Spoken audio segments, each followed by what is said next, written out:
ওরে আমার মা রে!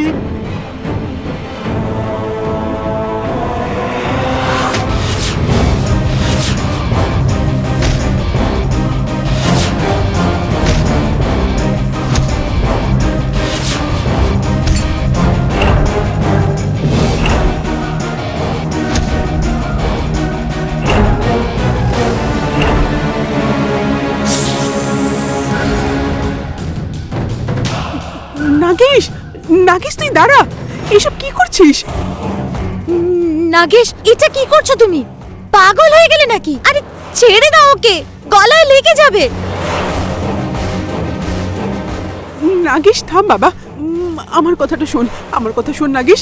ইনি হলেন আমাদের গুরুদেব, উনি আমাদের বাড়ির মঙ্গলের জন্য এখানে এসেছেন। তুই তুই এরকম করিস না। আমার জন্য এটা একটা ভণ্ড বাবা।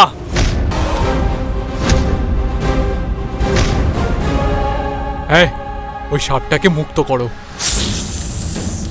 চুপচাপ সেই সাপটাকে মুক্ত করো, না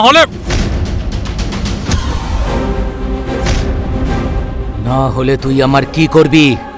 কি করবি তুই আমার? আরে এই কুলগুরুর শক্তি তোর এখনো জানা নেই। জানলে না তোর পায়ের নিচ থেকে মাটি সরে যাবে, মাটি।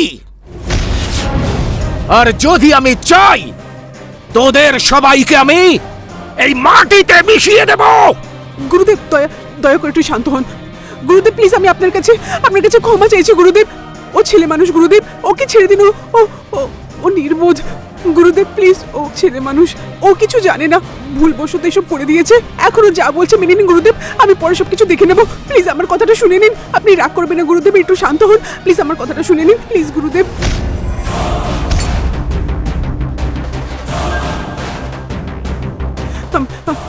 গুরুদেব, গুরুদেব দেখুন তো, রুদ্রি তো আপনার সামনেই দাঁড়িয়ে আছে না? সে সে এখন অব্দি সাপে পাল্টায়নি। ও ও মানুষ। দয়া করে আপনি এই সাপটাকে ছেড়ে দিন, দয়া করুন গুরুদেব। নাগেশের উপরে রাগ করবেন না।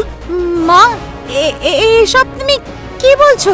মঞ্জুরি, তুমি এত এডুকেটেড হয়ে এইসব কি কথাবার্তা বলছো?